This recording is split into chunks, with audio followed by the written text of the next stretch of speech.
Eu escolhi, ou fui levado a escolher nessa noite um texto que é com muito temor que eu queria compartilhar com vocês, rogando a Deus que nos ilumine mesmo no seu caminho, individualmente como igreja, para a gente entender o que está se passando.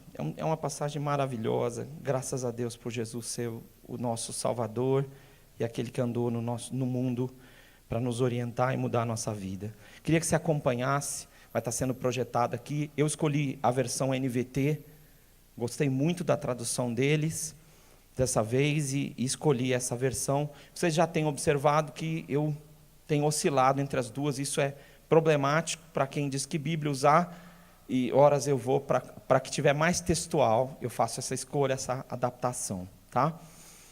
Eu vou ler dessa vez, nós não vamos ler juntos, porque são um pouco mais diversos do que a gente costuma ter, tá bom? Mas você acompanha comigo, certo? Assim chegaram ao outro lado do mar, a região dos Gerazenos. Quando Jesus desembarcou, imediatamente um homem possuído por um espírito impuro saiu do cemitério e veio ao seu encontro.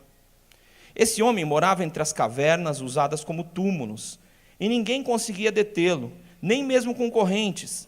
Sempre que ele era acorrentado e algemado, quebrava as algemas dos pulsos e despedaçava as correntes dos pés. Ninguém era forte o suficiente para dominá-lo. Dia e noite ele vagava entre os túmulos e pelos montes, gritando e cortando-se com pedras. Quando o homem viu Jesus, ainda a certa distância, correu ao seu encontro, se curvou diante dele e soltou um forte grito: por que vem me importunar, Jesus, Filho do Deus Altíssimo? Em nome de Deus, eu suplico que não me torture. Pois Jesus já havia falado ao espírito: saia desse homem, espírito impuro. Jesus lhe perguntou: qual é o seu nome? Ele respondeu: meu nome é Legião, porque há muitos de nós dentro desse homem. E os espíritos impuros suplicaram repetidamente que ele não os enviasse a algum lugar distante. Havia uma grande manada de porcos pastando num monte ali perto. Mande-nos para aqueles porcos, imploraram os espíritos. Deixe que entremos neles. Jesus lhes deu permissão. Os espíritos impuros saíram do homem, entraram nos porcos, e toda a manada, cerca de 2.000 porcos, se atirou pela encosta íngreme do monte para dentro do mar e se afogou. Os que cuidavam dos porcos fugiram para uma cidade próxima e para seus arredores, espalhando a notícia. O povo correu para ver o que havia ocorrido. Chegaram até onde Jesus estava e viram um homem que tinha sido possuído pela legião de demônios. Estava sentado ali, vestido, em perfeito juízo, e todos tiveram medo. Então os que presenciaram os acontecimentos contaram aos outros o que havia ocorrido com o homem possuído por demônios e com os porcos. Não contaram só o que aconteceu com o endemoniado, contaram com os porcos também. A multidão começou a suplicar que Jesus fosse embora da região. Quando Jesus entrou no barco, o homem que tinha sido possuído por demônios implorou para ir com ele. Jesus, porém, não permitiu e disse: volte para sua casa, para sua família, e conte-lhes tudo o que o Senhor fez por você, e como ele foi misericordioso. Então o homem partiu e começou a anunciar pela região das 10 cidades, ou de Decápolis, quanto Jesus havia feito por ele, e todos se admiraram do que ele dizia. E todos se admiraram do que ele dizia. Eu queria te convidar nessa noite para pensar sobre Jesus, o amor que enfrenta a morte. A primeira coisa que eu quero te dizer nessa noite é que aquele homem, ele carregava a morte com ele. Ele não só dormia no cemitério. Os demônios, as trevas, o desejo do que existe nesse mundo mesmo é a destruição. Há um mundo espiritual no mundo onde nós vivemos. Esse mundo espiritual, ele determina, de verdade, a direção desse mundo. E eu queria te explicar que nesse mundo espiritual existe Deus, o império da luz, a Bíblia assim o chama, e existe o império das trevas, que também age nesse mundo onde nós estamos. E nós que somos cristãos, né, os espíritas gostam dessa mensagem, Mas nós que somos cristãos e que temos uma visão diferente da visão espírita, cremos que esse mundo, ele é regido por um mundo espiritual. Nós cremos que o universo foi criado pela palavra de Deus e veio existir pela palavra de Deus. O invisível criou o que é visível, tá? E a Bíblia diz que existe um universo, e que as trevas, elas estão ao nosso redor. Uma igreja que não acredita nisso, não acredita nas Escrituras como nós a lemos hoje, e também não tem um conhecimento da vida das pessoas. Não são poucas as pessoas, os irmãos, quero usar esse termo para vocês claramente, os irmãos em Cristo, dos quais eu tive que expulsar demônios no meu ministério. Não porque eu achava que eles estavam com a conduta assim ou assado, mas porque eles estavam em uma situação de tremenda escravidão, que pedindo ajuda precisaram encontrar resposta no Senhor Jesus para libertá-los de todas as trevas nas quais eles tinham se metido. Existe um mundo que envolve o mundo que nós conhecemos. É assim que funciona. Um mundo em que alguns cristãos resolvem ignorar o que são as trevas. Mas as trevas não ignoram quem são os cristãos. Elas estão ao nosso redor. E as trevas, elas têm um objetivo: possuir você. E quando você conhece a Jesus, o que acontece é que Deus faz uma profunda transformação na sua vida. Só que essa transformação, ela nesse mundo, não é capaz de extirpar todas as trevas que existem em você. As trevas em você ainda são uma coisa que está lutando contra o homem de Deus, a mulher de Deus que você precisa ser. Elas estão aí. E é nesse lugar que Satanás e os seus demônios, seus anjos caídos, querem conduzir você à morte. E convidar você para a morte, para aterrorizar você.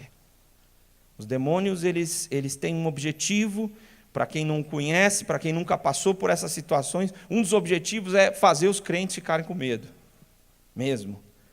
Fazendo os crentes pensarem que eles de verdade, eles estão dominando todas as coisas e que eles são os donos desse mundo. Satanás é ousado para dizer para Jesus: olha, se você me adorar, eu vou te dar todo esse mundo. Porque esse mundo, ele jaz no maligno, ele está em trevas.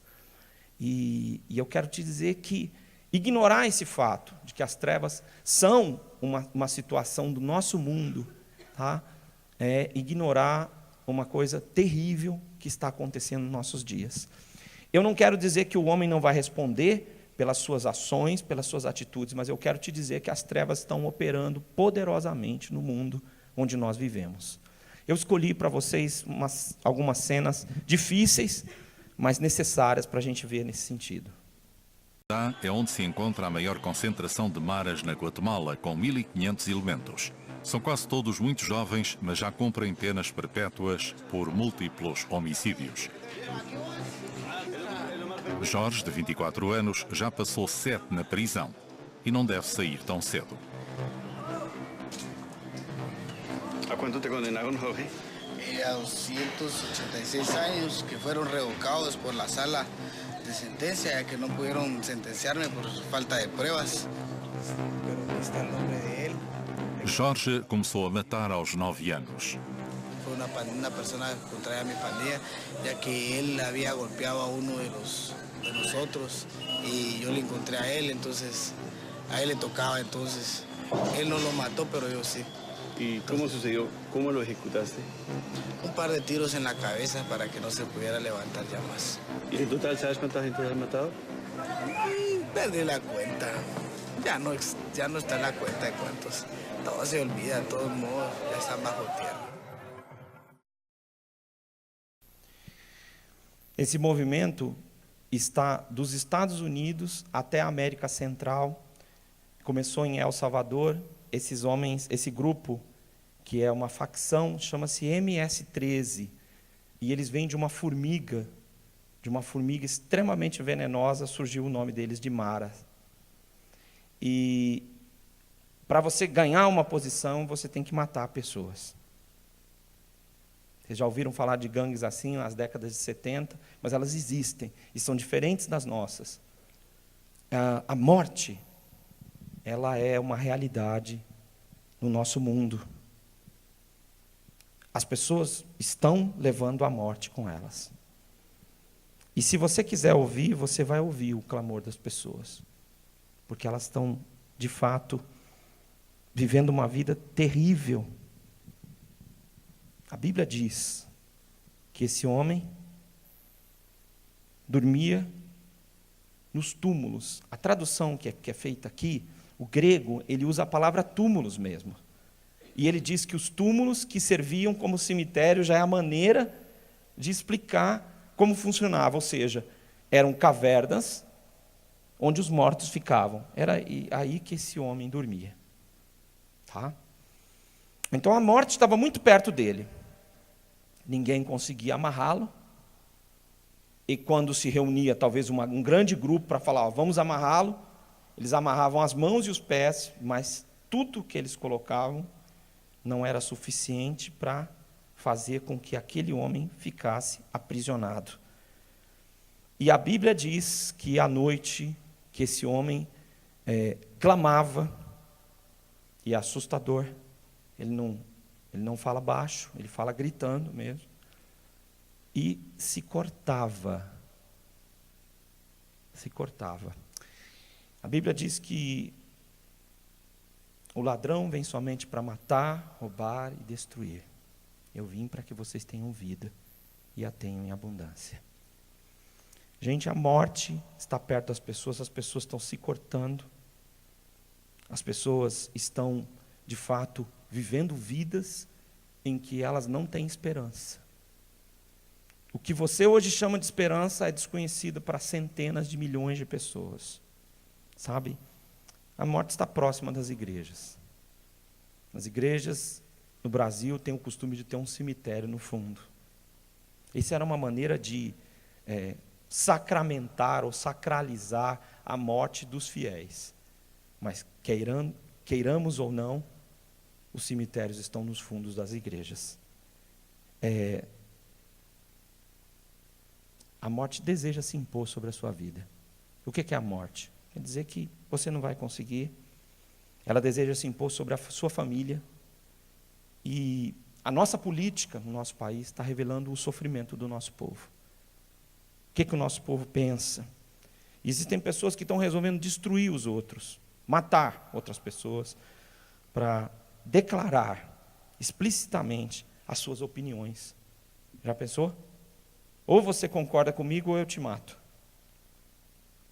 Deus nos chamou para salvarmos vidas. De que tipo de cosmovisão eu e você somos defensores?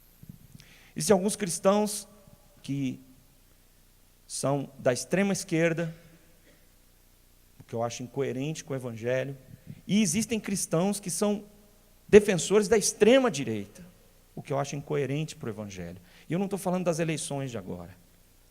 A extrema esquerda e a extrema direita propõem, em muitos lugares do mundo, a ditadura como meio de resolver o problema social. Isso não condiz com o Evangelho. Mas é muito ruim quando a cosmovisão, ou seja, a visão de mundo que eu e você temos, ela é menos cristã e mais tendenciosa para qualquer tipo de filosofia que contraria a Jesus e o Evangelho. Qual é a sua cosmovisão? Qual é a sua cosmovisão? Você defende a vida ao seu redor? E é muito interessante porque há pessoas que têm uma cosmovisão do mundo que é desconectada da realidade. Elas têm uma visão do mundo que não atinge as pessoas que estão ao seu redor, não abençoa as pessoas que estão ao seu redor. Ou talvez você é um polemista. O que é um polemista? É uma pessoa que gosta de polêmica. Entra na internet e se torna o rei da polêmica. Muitas vezes as pessoas que estão na internet nem sabem tecnicamente o que elas estão dizendo. Mas elas gostam de polemizar. Mas elas não têm uma proposta de vida.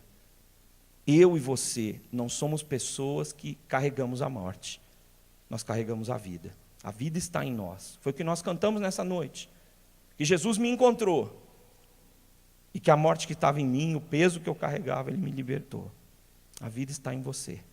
Isso precisa se refletir, não só na sua cosmovisão, mas na sua maneira de testemunhar e de levar as pessoas a conhecerem o Evangelho de Jesus. Esse é o chamado que nós temos. O que o texto diz, que Jesus chegou e assim que Ele desembarcou, o endemoniado veio ao encontro dele à distância já gritando para Jesus. Tá bom? Segunda coisa que eu quero te comentar nesta noite é que a cidade ela tenta controlar a morte, porque ninguém gosta de ver a morte. Os índices de violência estão tão altos no nosso país que não tem um candidato que não possa falar sobre os índices de violência. As causas dos índices de violência podem ser ditos de diversas formas. Daqui a pouco eu vou falar para você que o homem tem uma atração pela morte. Nós vamos falar sobre isso, que é uma cosmovisão do Evangelho. E essa atração pela morte é um perigo para a vida do homem. A proposta do Estado é não ter distúrbios para os cidadãos. É assim que o Estado pensa. Não é o Estado brasileiro, qualquer Estado. Um Estado quer ter um cartão de visitas ou quer ser conhecido por um lugar bom e sem problemas. Por isso, o que os habitantes de Gadara fizeram, pegaram o homem endemoniado e amarraram. E disseram, fica calmo. E eu creio que foi o momento que aconteceu isso, deve ter sido um momento vitorioso do Estado. Os gregos adoravam a democracia. Decápolis é a ideia das 10 cidades gregas, que foram fundadas ou por gregos ou por comerciantes relacionados com os gregos. Os romanos, que amavam os gregos, resolveram destacar essas 10 cidades, das quais Gadara era uma delas, para dizer o seguinte, olha, essas cidades são especiais, essas cidades são diferentes.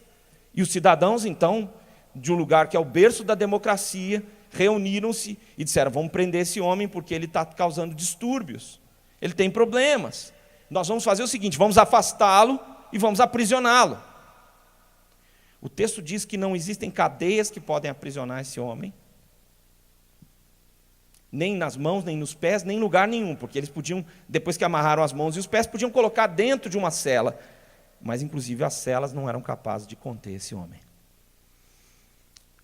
Se você crê no Evangelho, o problema social do mundo não é um problema só social, é um problema social, mas é um problema de esperança também. E é um problema que não se resolve com aprisionamento. Você não pode aprisionar com uma ideologia ou aprisionar as pessoas fisicamente para resolver os problemas dela. Né? Leonardo aqui trabalha, né, com pessoas que estão dominadas pelas drogas, e aprisionar não resolve o problema. Resolve o problema da família por um tempo. Né? A pessoa até sente que resolve o problema dela por alguns dias, algumas semanas mesmo, mas depois ela tem 2 problemas. Ela continua sendo um adicto, ou seja, um viciado, e um prisioneiro agora. E aí ele tenta se livrar do menor problema, mas ele continua com um grave problema. O que as pessoas querem é que o louco fique quieto. As trevas, elas são muito feias para serem vistas. E é por isso que as igrejas também têm um limite de tolerância. Sabe? E eu queria te falar uma coisa já começando, que eu vou retornar daqui a pouco. Nós não somos a igreja do hotel. E você tem ouvido a gente falar sobre ser a igreja da cidade. Eu queria te explicar o que é ser a igreja da cidade. Ser a igreja da cidade significa que você vai sair daqui e por onde você andar, a igreja vai com você. Porque você é a igreja. Você acredita nisso? Você concorda com isso? Se você concorda com isso, só vai ser verdade se você for e a igreja for com você. Porque nós não somos a igreja do hotel. Um hotel é um hotel. E nunca vai deixar de ser um hotel. Nós estamos no hotel. Nós somos a igreja que anda na cidade. Sabe? E se você crê nisso, a gente tem que entender que a visão, muitas vezes, religiosa também é de abafar o mal. O mal está na igreja, o mal está entre nós, mas a gente tenta abafá-lo porque é muito feio. Eu queria apresentar para vocês, ainda existe, tá? As 10 cidades, elas estão na Jordânia e na Síria. Tá? Gadara está na Jordânia. Queria que vocês vissem um pouquinho para entender as coisas que Gadara tinha para mostrar.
Sabe, quando você tem um lugar bonito, e tem alguma coisa que parece que está atrapalhando o lugar bonito, o que os habitantes, que são chamados de gerazenos, que é aquela região, queriam fazer? Resolver o problema, para que a cidade continuasse bonita. Prender o homem. Mas a Bíblia diz que nada conseguia detê-lo. Nada conseguia parar aquele homem. Então a cidade tinha um problema insolúvel. Insolúvel.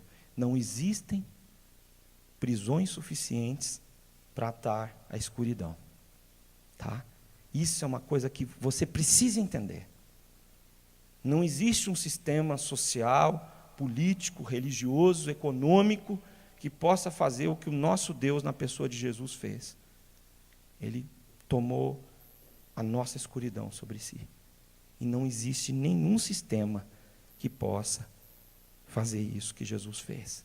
Então Jesus perguntou, a Bíblia diz para o endemoniado, porque ele é o foco, mas quem vai responder são os demônios que têm poder sobre ele. Diz, qual é o seu nome? Ele diz, nós somos legião. Legião, na época de Jesus, significa 5.000 soldados. Tá? Os cristãos, quando ouvem disso, nossa, dá para entender o tamanho da escuridão desse homem, porque tem 5.000 anjos caídos sobre ele.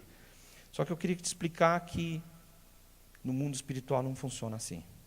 5.000 não são mais fortes do que um. Tá bom? Então não dá para dizer se tem uma legião, ou se tem 3 demônios, ou um demônio, o que é mais terrível para uma pessoa. Mas esse homem tem 5.000 demônios vivendo nele. O que fazer? Nossa luta não é contra o que é visível. Nós temos uma luta invisível. E contra algo que não pode ser atado. Contra algo contra o qual você não pode criar norminhas religiosas. Algumas pessoas estão tentando enfrentar as trevas que estão nelas, criando uma certa ambiência religiosa. O nosso poder não se reside no indivíduo. Não reside na comunidade. Reside em Yahvé Tsebaot, Senhor dos Exércitos. É Ele que vence as trevas. Sua força é o amor. Suas armas, redenção e libertação. É assim que Deus trabalha. Essa luta precisa ser deflagrada. E eu e você estamos envolvidos com ela. As trevas estão muito perto, em nós e fora de nós. A Bíblia diz que ninguém era forte o suficiente para cumprir essa missão. E a Bíblia também diz que certa vez os discípulos foram expulsar um demônio e não puderam. E eles foram perguntar para Jesus, olha, nós já fizemos isso várias vezes, né? O Senhor nos mandou, a gente fez. Mas dessa vez nós não conseguimos. Por quê? Porque esse nível, esse tipo de demônio, não se expele senão com jejum e oração. O que o texto quer dizer? Que o demônio precisa de jejum e oração? Não. Que é preciso proximidade com Deus. Sem essa proximidade, ninguém é forte o suficiente. Isso serve para a nossa luta espiritual também. Às vezes você está apanhando, mas está culpando a causa errada para o seu problema. Irmão, é preciso que eu e você, assim como o poema dessa noite diz, enxerguemos as trevas que estão em nós e que deixemos que o Senhor traga luz para nós. Podemos defender a opinião de prender a morte. Podemos ignorar o clamor dos túmulos. Podemos nos calar diante do que nós temos visto. Que tipo de fé é a sua? Você está querendo afastar a sua visão dos tormentos que as pessoas estão tendo? Você tenta não ver o que está aprisionando as pessoas, o que elas pensam e vivem? Queria te fazer uma pergunta, e eu queria te confrontar com isso, e talvez te assuste o que eu vou dizer. Você procura ser uma pessoa que não escuta a música que as pessoas escutam, porque você é cristão. Seu tipo de leitura ignora o tipo de leitura que as pessoas fazem. E você tem uma resposta parecida com a dos anos 80 que os cristãos tinham. Cristo é a resposta. E nessa época os cristãos evangélicos eram um grupo muito pequeno. Logo surgiu, entre os próprios cristãos, um outro questionamento. Cristo é a resposta, mas qual é a pergunta? Nós fomos chamados para influenciar a cultura do nosso mundo.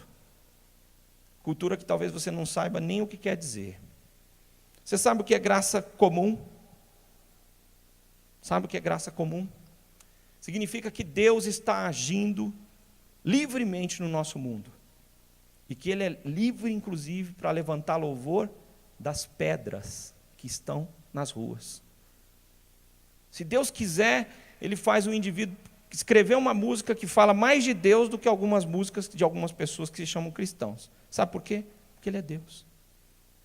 Mas a pessoa só pode ser salva pela graça especial, que é concedida por meio da morte do Senhor Jesus e declarada nas Escrituras e através de um coração transformado. Você entendeu o que eu estou dizendo? Deus está livre para agir, e Ele está agindo. E de vez em quando você ouve uma pessoa falar uma coisa e diz, isso é de Deus. Não sei se você tem coragem de falar isso, mas é mesmo. Porque toda boa dádiva e tudo que é bom vem de Deus, do Pai das luzes. Nós não estamos no mundo conforme pregavam os maniqueus, o maniqueísmo, mal e bom. Não, nós estamos no mundo onde Deus reina. Ele não reina sobre os homens todos, porque eles não querem e vão ser condenados por isso. Mas Deus está agindo, mesmo que você se omita, Ele está agindo. Aquele indivíduo lá que você quer, que é um péssimo chefe, que você roga praga e quer que caia um raio de Zeus sobre ele, então ele precisa ouvir do Senhor Jesus, que é a única coisa que vai mudar a vida de algumas pessoas. Sabe? Levantem as portas para que o Rei da Glória entre na cidade. Ergam as portas. Você não precisa fazer nada. Você não precisa dizer, olha, Senhor, eu quero ser um instrumento. Não, Senhor, hoje quando eu entrar no meu local de trabalho, eu quero pedir, Senhor, que o Senhor abra as portas. Quero abrir as portas para que o Senhor faça a obra. Lá na minha casa, na minha vizinhança, eu quero levantar. Por quê? Porque os portais da cidade, por mais que sejam majestosos de antigamente, não comportam a tua entrada. Então, Senhor, eu quero ser alguém que abre as portas. Eu estou citando o Salmo 24. O Rei da Glória vai entrar na cidade. E como que Ele vai entrar? Comigo e com você. Não é isso que você quer? Você não quer entrar com o Rei? É assim que funciona. Sabe, eu queria te dizer uma coisa muito importante. O texto diz, e aí você entendeu, Jesus atravessa o mar, vai para as terras gregas, que é um lugar onde Jesus não ia operar. Por quê? Porque Jesus só trabalha entre os judeus. Ele não vai para a Síria, ele não vai para a região de Decápolis, Jesus não vai fazer isso. Muitas vezes Jesus se retira para essas regiões mais extremas para poder descansar alguns poucos momentos. Mas Deus é Deus. E eu queria te dizer que Jesus atravessou o mar para ensinar para nós qual é o valor de uma vida. Tá? Porque Ele vai para Gadara, e Ele não vai conseguir falar do Evangelho para ninguém, Ele não vai conseguir nem ficar no lugar. Ele vai por causa de um homem, que a Bíblia não diz o nome. É só por essa razão que Ele vai. Gadara tem 10, a região de Decápolis, que a tradução da nossa atualizada dá, e é mais textual, diz respeito a Damasco, Filadélfia, Rafana, Citópolis, Gadara, Hipos, Dion, Pela, Gerasa e Canata. São essas as 10 cidades que estão resumidas hoje, 8 na Jordânia, tá? Das quais algumas você não consegue mais localizar, mas outras não. Por causa de serem gregas, vocês viram a beleza, né? E aí ficam somente duas cidades, que são Filadélfia e Damasco, que vão estar na Síria, tá? Aparentemente, esses lugares estão fora do plano de Jesus, de atuação de Jesus. O ministério inicial de Jesus não tem como plano chegar naqueles lugares. Há uma coisa interessante, a cidade não quer ouvi-lo. Nós vamos perceber isso. A cidade vai pedir que ele vá embora. Ninguém deseja saber quem é Jesus. Mas esse texto foi escrito na Bíblia para dizer que Deus tem um plano pessoal para você. Deus não está preocupado se a sua família inteira vai ser salva. Como assim? Não. Não é isso que deve ocupar sua mente. Deus não está pensando se seus irmãos, se sua casa. Olha, Deus, tem gente que fala, Senhor, quando o Senhor fizer essa obra toda, então, Senhor, eu vou glorificá-lo. Não, Deus não está pensando dessa forma. Deus planejou alcançar você. Ele não está dizendo, olha, por que não alcançou meu irmão? Por que a igreja de onde eu vim não pensava assim? Por que... Não. Glorifica ao Senhor, porque Deus colocou um plano, que é salvar você. Jesus morreu por minha causa. É isso que... Eli foi a causa de Jesus morrer. É isso que eu tenho que entender. E você traduza pelo seu nome. Deus atravessa um mar de pecados e enganos para alcançar você. E Ele quer alcançar você. Não existe lugar onde Ele não possa agir. Mas eu queria te dizer uma coisa muito interessante. É que o salvamento, ele cria uma ligação, ou deveria criar uma ligação. Escolhi uma cidade do sul do nosso país aqui, para vocês verem essa cena.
Quando alguém vai ser salvo, o Salvador liga a vida dele com a vida daquele que está perdido. Então o indivíduo está ali, primeiro ele achou que era o nadador, agora ele virou um sifão ali, está engolindo mais água do que qualquer coisa. E geralmente quando o indivíduo está se afogando, todo mundo acha que é brincadeira. Então o salva-vidas ali com aquela roupinha de salva-vida de bombeiro que a gente conhece muito, vai atrás, joga ali